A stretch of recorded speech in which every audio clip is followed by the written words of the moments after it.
vipina-purandara. Well, these names are very intimate, actually. Huh? Navīna-taṭa-cara. He's the Lord of the 12 forests of Braja, Purandara. Braja or Vrindavan has 12 forests.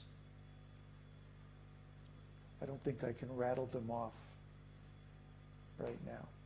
There's Mahaban, Bahulaban, Vrindavan,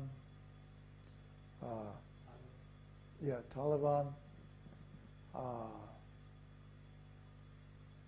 I can't remember them all. But anyway, then there's Govardhan, that area. What's the place where Krishna appeared? In Mother Yashoda's house, Mother Yashoda's palace. It's been too long since I've been to Vrindavan. Anyway, there's 12 forests, 12 areas. And he's ever youthful, navīna. I mean, he never ages. Never ages past fresh youth, young teenager, about 16 years old. Can you imagine? Can you imagine how much trouble you could get into if you never aged past 16? Well, Krishna is the master of getting in trouble too. So he's ever youthful, and he's the best lover. Now that's another thing about Krishna. Krishna is the expert lover. He's in everyone's heart. What was that you were telling me about? Some TV show? The Tentacle? Oh, yes. What was that show? Lost in Futurama. Space? Futurama.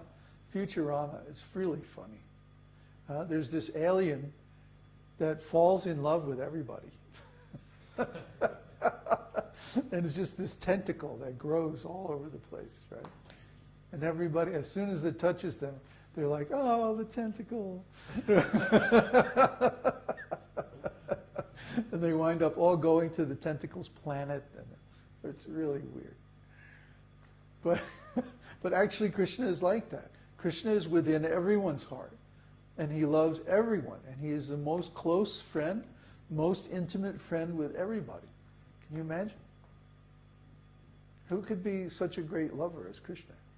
Krishna loves everybody. He loves every living entity, unconditionally, eternally, with unlimited pure love. I mean, it's just inconceivable. It's hard enough to grasp it on your own personal level, but just imagine the whole world or the whole universe, every living entity. It's just inconceivable. How great Krishna is. What a wonderful lover he is. But you can experience this personally. You can experience him directly by realizing him in your own heart. This is Krishna consciousness. And it's so wonderful. So, baṁśī-badana. He's always playing the flute. Baṁśī is a particular kind of flute. It's a long flute. It's about this long. And it has 4 holes, and it's very deep. Ooh. Makes like that kind of sound. And it's very haunting sounding. It's used, you can hear it, there's a few rare recordings of Pannalal Ghosh. Pannalal Ghosh is like the best flute player ever in the whole world. Not that he's playing very fast or anything like that, but the tone, his tone is just so expressive. Anyway, there's a few rare recordings of him. Most of the flute players in India, they play this 6-holed flute, or 7 sometimes hold flute, and that's called Murali, I think. Murali, Murali, yeah. Murali is, it's about this long and has 6 or 7, sometimes has a thumb hole, 7 holes, and it's in the mid-range. But then there's this long flute called a vaṁśī, and only has 4 holes, and it's played with these fingers. It has 5 notes.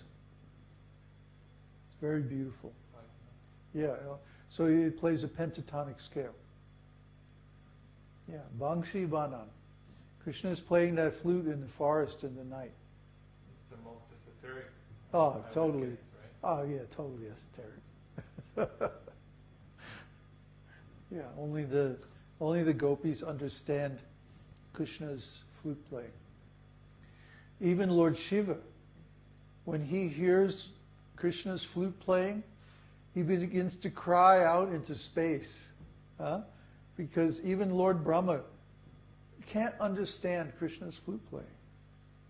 It's beyond. I mean, Lord Brahma creates the whole material universe just by sound vibration. So Lord Brahma knows a lot about music. But even Lord Brahma can't understand Krishna's flute playing. Only the gopis really understand, because they hear directly with their hearts. So, if you want to know Krishna, that's how you have to hear from him. So, suvāsā, he's the best dresser. Krishna is the best dressed God.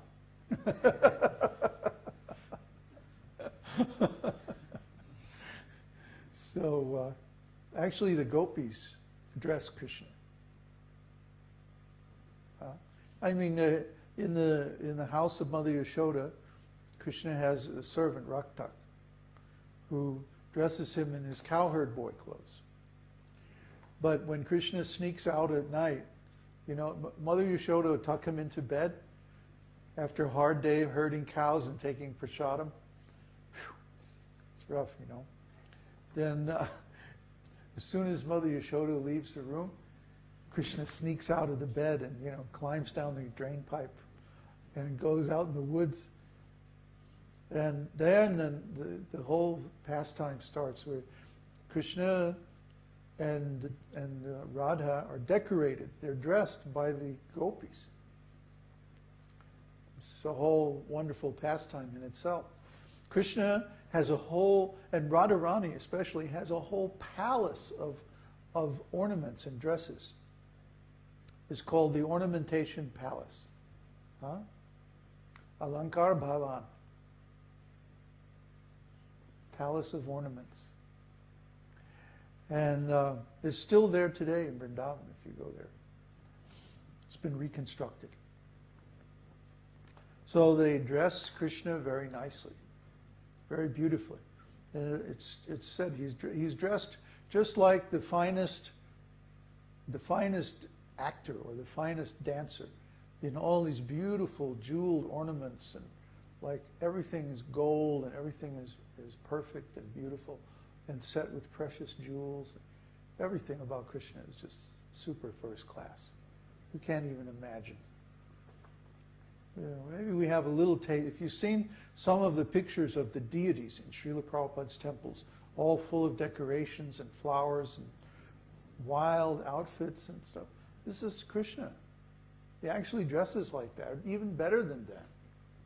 You can't imagine.